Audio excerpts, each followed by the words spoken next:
اب رمضان شریف بھی آ رہا ہے، اور آپ کو معلوم ہے ہم نے رمضان میں پڑھائی رکھی ہے، چھٹیاں نہیں رکھی۔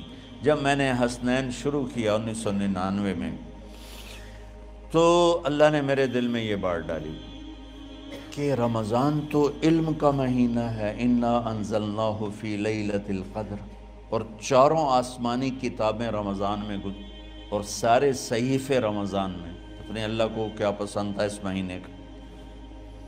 حضرت ابراہیم علیہ السلام پر چھوٹی کتابیں اتری یکم رمضان کو، حضرت موسیٰ علیہ السلام پر تورات اتری 2 رمضان کو، حضرت داؤد علیہ السلام پر زبور اتری 6 رمضان کو، حضرت عیسیٰ علیہ السلام پر انجیل اتری 12 یا 18 رمضان کو، اور اللہ کے نبی پر قرآن اترا فی لیلۃ القدر، لیلۃ القدر میں اترا۔ تو سارا آسمانی علم رمضان میں اترا۔ سارے مہینوں کے نام عربوں نے رکھے، محرم، صفر، ربیع الاول، ربیع الثانی، جمادی الاولی، جمادی الثانی، رجب، شعبان، رمضان، شوال، ذوالقعدہ، ذوالحج۔ اس میں جو رمضان ہے یہ نام اللہ نے رکھا، باقی مہینوں کے نام تو رکھے عربوں نے۔ پھر ان کی زبان پہ اللہ لایا رمضان، چونکہ ابھی تو دنیا بھی نہیں بنی تھی اور اللہ نے قرآن کی تلاوت فرمائی تھی، تو اس قرآن میں تھا شہر رمضان الذی انزل فیہ القرآن۔ تو رمضان کا نام اللہ نے پہلے سے چن رکھا تھا، پھر ان سے رکھوا دیا۔ رمضان کہتے ہیں رمض یرمز، جل جانا، جل جانا۔ رمضان کو رمضان کیوں کہتے ہیں؟ کہ اس میں گناہ جل جاتے ہیں۔ مسلمان پہلا روزہ رکھتا ہے اور اس کے گناہ اللہ جلانا شروع کرتا ہے، اس کی بھوک پیاس کی آگ میں گناہوں کو ڈالتا ہے، جلاتا ہے۔ آخر 29 رمضان یا 30 رمضان آخری رات اللہ تعالیٰ اس کی پچھلے سال کے سارے گناہ معاف فرما دیتا ہے۔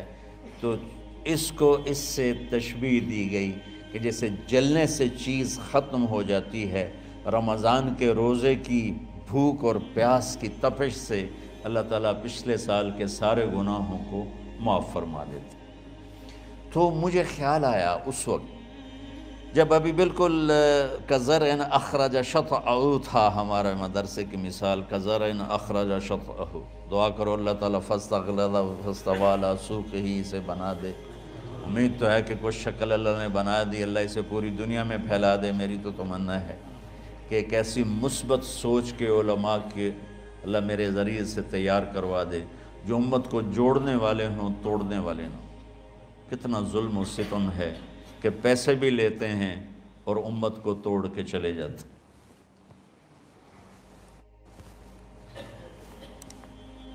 میں نے ایک خطیب سے کہا تم یہ منفی تقریریں کیوں کرتے ہو، تم مثبت کیوں نہیں کرتے؟ تھوڑی چیزیں ہیں بتانے کے لیے لوگوں کو جس پر سارے مسئلے، سچ بولو، کون سا مسئلہ کس کے خلاف کہے گا، محبت کرو، کس مسلک کے خلاف ہے یہ بات، ماں باپ کی خدمت کرو، رزق حلال کماؤ، شراب سے بچو، زنا سے بچو، جوئے سے بچو، سود سے بچو، رشوت سے بچو، جھوٹ سے بچو، ظلم سے بچو، ماں باپ کی نافرمانی سے بچو۔ یہ کتنی باتیں ہیں جو امت کو بتانے کی ضرورت ہے۔ کہنے لگا یہ پھر پیسے نہیں لبدے، پیسے ہی اس گل دے لبدے کہ آج تسی فلانے آندہ توا لین بجامنا، اگر میں توا نہ لگاؤں تو میں تو نہ پیسے ہی نہیں دے۔ تو یہ اس وقت سٹیٹس ہے، تو کیا پیغام جائے گا؟ تو اللہ تعالیٰ آپ کو مثبت بنائے۔ رمضان میں چونکہ سارا علم اترا تو مجھے خیال آیا کہ ہمیں رمضان میں چھٹی کرنا تو ایک ایسی عادت ہے، کوئی سنت تو ہے نہیں، تو مجھے رمضان میں پڑھائی کروانی چاہیے، چاہے تھوڑی ہوگی، روزے کی بھوک بھی ستائے گی اور رات کے جاگنے کی وجہ سے نیند بھی ستائے گی، لیکن اس میں ایک لفظ سینکڑوں لفظوں پہ بھاری ہوگا غیر رمضان۔ تو میں کراچی گیا اور مفتی تقی صاحب دامت برکاتہم سے سب سے پہلے جا کے مشورہ کیا کہ حضرت میں چاہتا ہوں کہ رمضان میں چھٹی نہ ہو، پڑھائی ہو۔ اس وقت رمضان سردیوں میں تھا، تو وہ بڑے خوش ہوئے، کہنے لگے یہ تو بہت اچھی بات۔ اصل میں ہمارے اکابر نے رمضان میں چھٹیاں اس لیے رکھی تھیں کہ سارا سال تو عبادت ہوتی ہے بالواسطہ، پڑھنا پڑھانا عبادت ہے ایک واسطے کے ساتھ، اور روزہ، نفل، تہجد، تلاوت یہ عبادت ہے بلا واسطہ۔ تو طلبہ علماء رمضان میں اپنا وقت عبادت میں گزاریں، کہنے کہ اب وہ عبادت تو ہوتی نہیں رمضان میں، تو بہتر ہے آپ پڑھائی شروع کرائیں، بہت اچھا ہوگا۔ وہ تو اتنے بڑے ہاتھی کے پاؤں میں سب کا پاؤں، اتنی بڑی ہستی نے، وہ صرف پاکستان کا سرمایہ نہیں پوری امت کا سرمایہ ہے، تو ان کی اس بول نے نا مجھے ہمت دے دی۔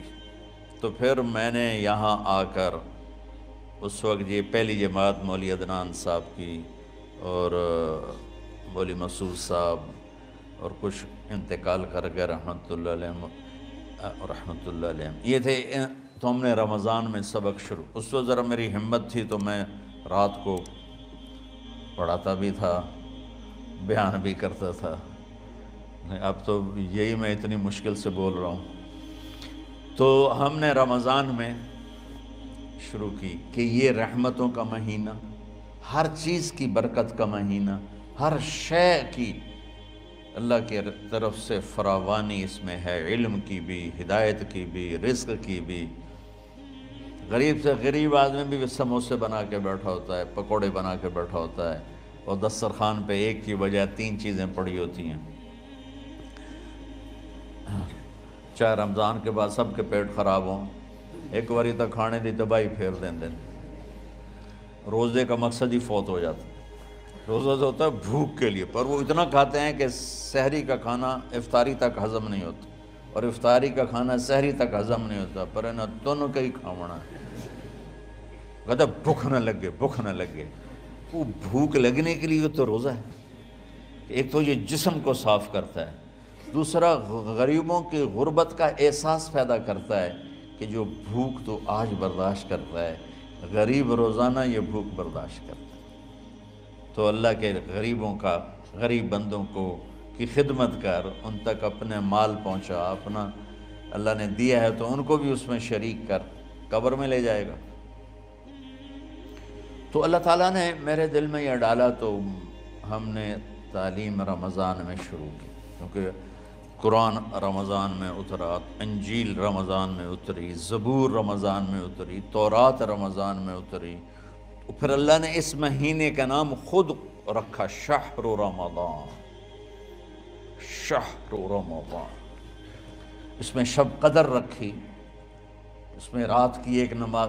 اچھا، پہلی امتوں پہ روزہ فرض تھا افطاری سے افطاری، افطاری سے افطاری، بہت شدید تھا، 24 گھنٹے کا روزہ، بس افطاری کے بعد آنکھ لگ جاتی تو روزہ اگلا شروع ہو جاتا تھا۔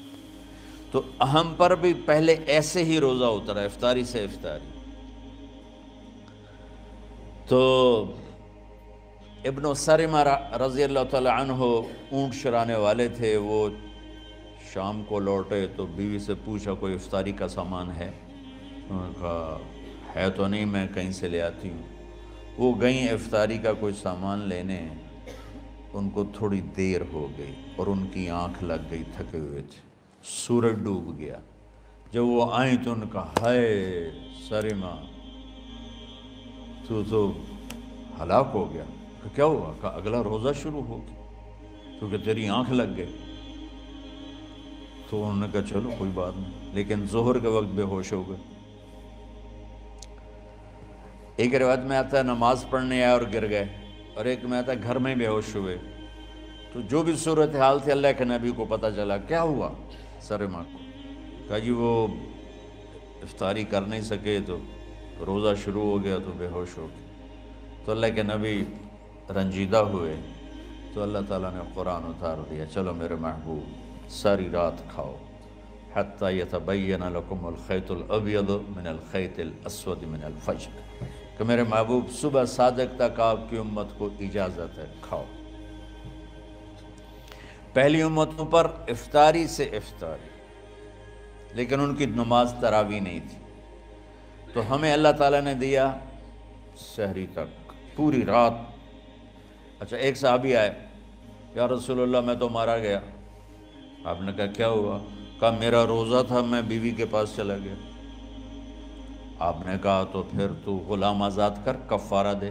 کہا جی میں تو خود غریب آدمی ہوں، غلام کہاں سے آزاد کروں، خریدنا پڑے۔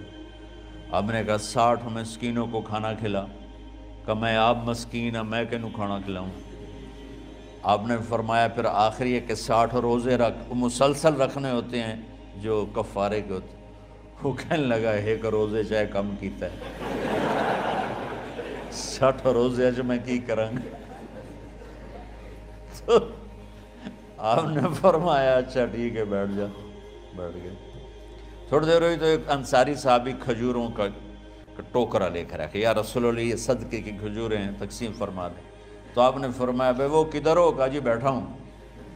آپ نے کہا ادھر آ، یہ کھجوریں لے جا اور 60 گھروں میں تقسیم کر دے۔ سبحان اللہ، اللہ نے اس امت کو لاڈ لڈائے ہیں، یہ اللہ کی لاڈلی امت۔ عجیب واقعہ یہ، کہنے لگا یا رسول اللہ، اللہ کی قسم مدینے میں مجھ سے غریب کوئی نہیں، آپ ایسا کرو یہ میرا کفارہ مجھے ہی صدقہ کر دو۔ تو آپ اتنا ہنسے کہ یہ آخری دانت نظر آنے لگے۔